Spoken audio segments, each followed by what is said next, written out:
Outlines here. Can we see those pictures all right? And for our backdrop, for what we want to look at for our theme for this month, it's being rich in God. I like that, don't you? Huh? And what are we basing that on? Well, in 1 Timothy 6, verse 17, Paul says, "As for those who in the present age are rich, command them not to be arrogant or set their hopes on uncertainty of riches." You say, well, rich, who are the rich? If you make over $37,000 a year, which is the average Canadian income, you are in the top 4% of income earners in the world. Okay? If the household makes $37,000 or more a year, you are in the top 4% of income earners in the world. We're going to talk about, not today, but we're going to talk about who is rich, okay?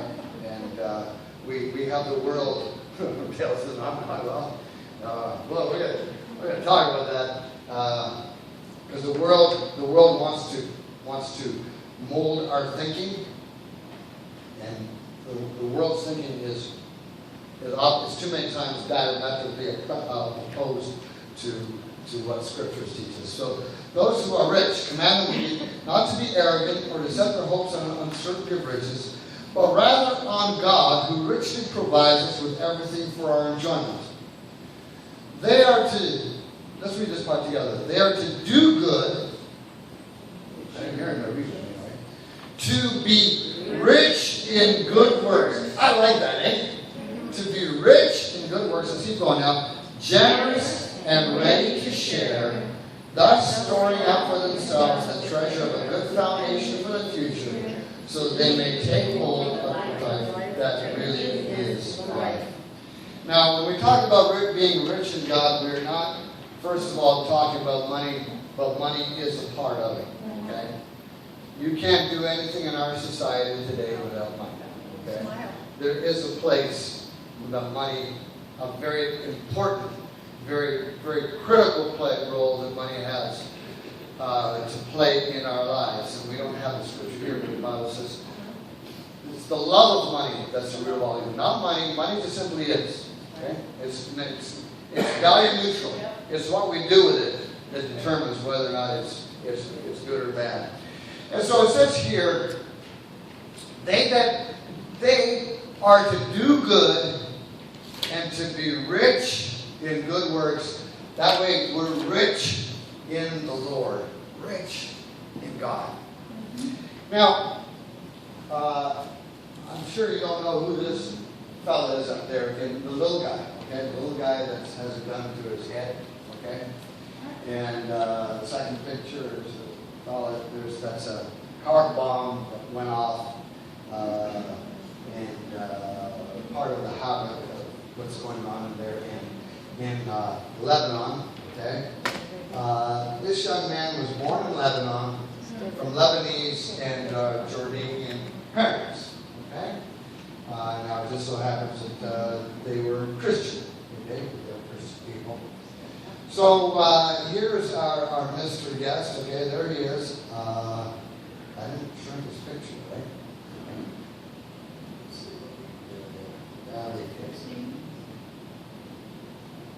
All right, there it is, okay? Okay, all right. So, at age 17, our minister guest, he moved to the United States at the age of 17, and how much money did he have in his pocket? $50. And he spoke hardly any English, okay? But he came here to the U.S. Okay, we can have the next slide, please.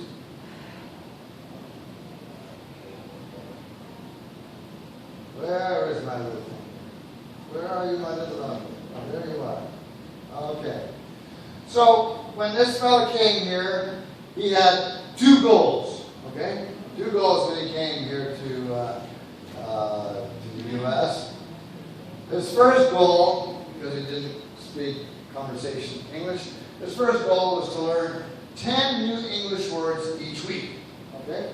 So each week, he added 10 words to his vocabulary. He had to learn a little more word a day. to be able to communicate. Next one, please. The next goal he had. Oh, look at that. Okay. Catch. What does that say? Oh, all right. Okay. His second goal was going to be that he's going to save 10% of any money he made. Okay, so whatever he made, it didn't matter what the situation was. He said, I would just take a tenth of that, and he said, I would save that. Okay? I would save that. Next picture. Next frame. Okay, all right. Keep going. You gotta read names. Okay. Okay, within 2 years, he was fluent enough in English, and he became the youth pastor in a youth program that he started in his church. Okay, so he started a youth program in the church that he was attending, and in 2 years, he had enough fluency where he was able to, and he grew the youth program up to like 100 kids, right? So they made him the youth pastor. Okay, I think it's a wise decision, eh? I mean, that's pretty good, eh? So he started that. Keep going. What's the next one? Within 5 years, he earned a bachelor's degree in human relations. Okay, all right. Keep going. Next one. Next one. Next one. Oh, okay. He earned his. 4 years later, he had earned his master's degree in business. Okay, all right. Mr. Guest. Anybody know who it is yet? That's it. Yeah. Okay, next slide, please. Painting. Who? Okay. Greek carpet, Greek. Okay. One of the jobs he wound up getting. Okay, let's read a little more. Okay, keep going. Okay. He became chairman of the board of 243 outlets of Great Harvest Bread Company. Now they're not in Canada. Okay. Yeah. But that's one of the businesses that he began to head up. And even today, he still serves on the board of Lazy Boy Furniture. He's had other enterprises and so on that he's been in and out of. Keep going. Next slide. All right. He is now president of High Points University in South Carolina. He doesn't want to get bored. Okay? All right. Keep going. Next slide. Slowly going. His personal foundation, because education is a big part of his life. He looks at this and he says, my life goes into 3 compartments. He says, I am earning, I am learning, and I am serving. He says those are the 3 things that he's devoted his life to. First of all, 1/3 of his life is still devoted to earning. Okay, so he's still making money. The second thing is he's learning. Okay, education is obviously like his past, and now education is a big part of his life. And then serving. He is what's the Toastmasters? Okay, he won the Toastmasters contest for speakers in the U.S. I think it was in 1995. Okay, so he has really developed himself to be articulate. He was the Toastmaster champion, all right, for 1995. The foundation that he set up, okay, in saving, and he still saves money today. Okay, he still saves $1 every time. He has personally. This foundation has personally funded 700 students through their education, okay? At the cost of $6 million to him, to his charity person. Now, any idea who this is? No. Okay. Keep going. What do we have next? Okay. There's a picture of him. You don't see it. Okay, keep going a little more, a little bit more, a little bit more, a little bit more, a little bit more, a little bit more, a little bit more, a little bit more, a little bit. There it is. All right. And everybody sighs a sigh of relief. Oh, that's who we're talking about. We're talking about Nito Qubein. All right. Okay. How many of you never heard of it. I discovered this guy by accident, okay? I was just, going through some stuff that I was and I don't even remember what I was tracing down when I came across, book finding. There were some books on there. And this guy, because he was an immigrant that left the war of Lebanon and became made his life something, and yet he was a Christian. Obviously, something that sparked my attention, and I bought his book. Okay, Stairway to Success. Okay, keep on down a little bit more. Okay, Nido QB. All right. You go online. There's 22 sayings he has. One of them is this: one of the greatest resources people cannot mobilize themselves is that they try to accomplish great things. How many people try to accomplish great things that don't do anything? I know. I've been there, done it. Yeah. He says this: most worthwhile achievements are the result of many little. Let's read this together, okay? Are the results of, come on, together. Many little things done in a single direction. Okay? I thought, wow, isn't that true? Just doing a lot. But notice he says, many little things done. What's the root word of the word done? What is it, everybody? Do. That's a big two-letter word. Do. I like the next one. He says, your present circumstances don't determine where you can go. They merely determine where you start. And of course, what I love the fact is that he's a leader in the marketplace, but he's also a minister of the gospel as a Christian, and he doesn't hide that. But what stood out here was that this first quote, little things done. Doing little things. Let's look at our outline. James 1 says, but be ye, what is that? Be ye doers and not what? Hearers. Only. And what's it say? You see, just because you think it doesn't mean you've done it.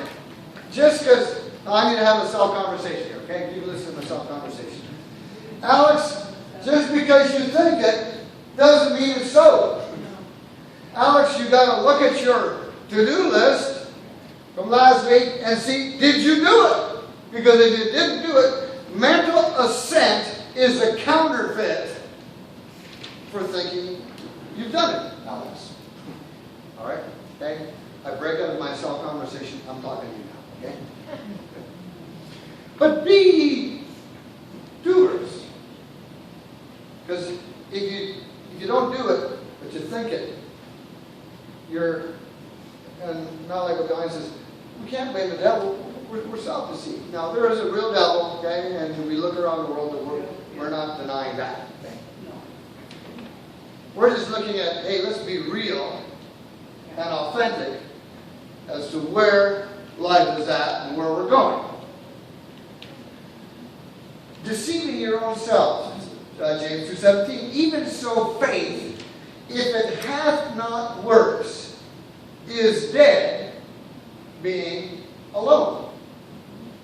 For as the body without the spirit is dead, so faith without works is dead also. Now these were words penned by James, who was the first pastor of the church in Jerusalem, all right? The first pastor, well, Jesus was the first pastor, okay? But the first human pastor was James, pastored the church in Jerusalem. How many know he had his challenges there? Okay. But so when you want to read something that where the rubber's really got to hit the road, okay? Where we're not just living in some sort of eschatological theory up in some cosmos somewhere, but that our theology has feet, because our theology has to have feet, because when we look at Jesus, Jesus walked this earth. Okay, he didn't just send us emails, text messages from heaven and say, hey guys, I love you, here's what I want you to do. He came down and he modeled. That's what makes Jesus so precious. He modeled, lay down your life for a friend. He modeled what it was to be a friend. He modeled what it was to do. And so when we look at faith, let's look at the title. Rich faith is an action. Okay? If we want to talk about faith, faith is an action. You say, yeah, but doesn't the Bible say faith is the substance of things hoped for, the evidence of things not seen? That's true. That's a part of it. But after you've done that, you're still going to have to do something. In initial stages, you might look at faith and say, yeah, you know, I got faith. You can't see it. Well, true up to a point. But there comes a point in time where faith does translate into action. Now, I got to watch my time here. I will do 1 point. Can we do 1 point? Yeah. Okay, we'll do main point number 1. But point number 3 is really a big one. I tell you, that's hard to say this. All right, let's look at Luke chapter 5, verse 3. Okay? Jesus entered into one of the ships. See, he was speaking in the marketplace. He was out over there. That's why the Bible was talking about having curtains up in the garden or a park somewhere. Jesus had a lot of those. Okay, but this time he was on the coast. It says he entered one of the ships, which was Simon's, and prayed to him or asked him that he would thrust out a little from the land. And Jesus sat down and taught the people out of the ship. And when he left speaking, he wanted to pay a little bit of rent money here for the use of the boat. So he said unto Simon, launch out into the deep. Like, just push your boat out a little bit here and let your nets for a catch. Okay? And let down your nets for a catch. All right? So Jesus said, no, Simon, you loan me your boat. I want to repay you. Okay? Take your boat, push out a little bit offshore, throw your net in, and catch a bunch of fish. Verse 5. We think, really elementary, basic stuff, right? It's easy. Everybody say easy. Easy. Piece of cake. Easy. Right? Piece of cake. Everybody say piece of cake. Easy. Everybody say easy. Yeah. Just push your boat out, let down your net, catch your fish. Simon answered, said to him, Master, we have toiled all night and have taken nothing. So it's not like as if Simon and the boys were messing around. This was their livelihood. When you go to work, you want to get paid, right? Well, they went to work. They didn't catch any fish. They weren't going to get paid for working all night. I mean, it's a logical thing. Hey, listen, Jesus. And besides that, Jesus, you are a C. What's a C? What was his trade? It starts with a C? Carpenter. A carpenter. Now, you might have built the boat, but building something out of wood is different than fishing. Okay? You're an expert at building things, Jesus. We're experts at fishing. You told us to go out a little bit and let down a net. Well, wait a minute. You don't go out a little bit because the water's shallow. It's warm. The fish aren't there. The second thing is, it's day. The fish are going to see the night. They're all going to, it's day. They're going to see the nets. They're all going to flee the nets. Jesus, what you're telling us to do doesn't line up. We've tried it all night. Right? Faith without works is dead. How about when someone you love starts talking to you, like a spouse, and you know that if you answer, there's going to be World War III? You have the temptation to answer them, but you realize faith at this point tells me keep your mouth shut. Yes. Huh? Yeah. The most joyful thing you can do is not saying it. Okay, it's not. Yeah. Forgive. Forgive. Faith without works. Yeah, but you don't know how much they hurt. Right? And you know, there have been some really, really bad hurts in life. There has been a lot of devastation in life. A lot of hardship. A lot of difficulties. But Jesus still says, forgive me. But Jesus, you don't understand. Simon could have said the same thing to Jesus, eh? Yeah. Jesus, I've got my catalog of excuses for not doing something here. Right? I mean, okay, picture. Picture,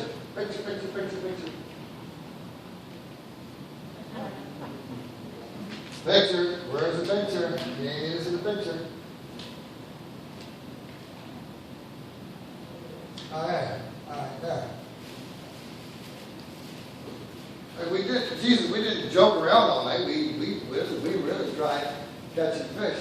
Now we're tired, okay? We've worked overtime, and we're not paid. How many have their black belt and excuse me? My hand. Oh, yeah. When I go to run, even Friday, I got home. I worked in the afternoon, so in the morning I went to run. So I get up. My body finds 5,000 reasons why I shouldn't run. One is I had a groin pain right here. And I stretched out and everything, but the pain was still there. Okay? But I thought, you know what? I got to run. If I listen to my head and I listen to my emotions, I would not run. But my heart was in disagreement with my head and my emotions. So my head and my emotions had lots of good excuses for not running, but my heart said, run, son. So you know what I did? I ran. And by about 1.5 kilometers, my groin pain was gone. I don't know when it left. It just left. But that's just a small picture of how life, kind of a small picture of the microcosm of life. All these excuses. And bottom line is, an excuse is still an excuse. I'm not saying it's not a good one. We come up with some good ones, right? So Jesus said, push your ship out for a little bit, okay? Drop the net and catch the fish. Simon's response was, Master, we have toiled all night and taken nothing. A good excuse. But what's the next big word? Everybody, what's the next word? Nevertheless.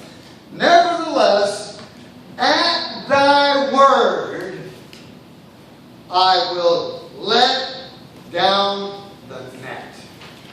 But just because you said it,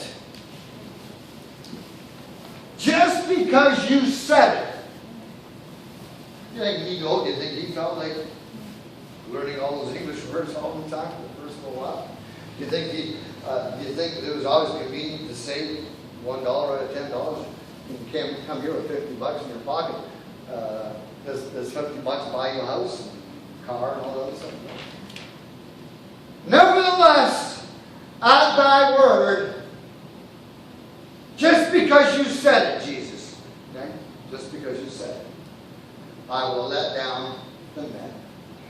And what's the next part say?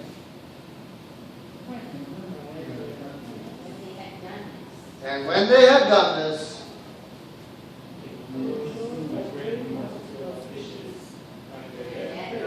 good, keep going. And they dragged it under the carpets, which were in the other ship, that they should come and help them. And they came and filled both the ships, so that they began to sink. a positive problem. They started with a negative problem and wound up with a positive problem. But what was the key? Monica, I love you. We'll see you in Montego Bay. Okay. All right.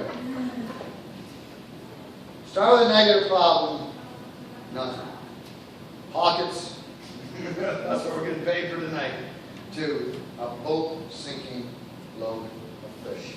Now, we were talking with Nadine before the service. Nadine, how long you rode your bicycle to where? It starts with A. What's it called? The state? Alaska.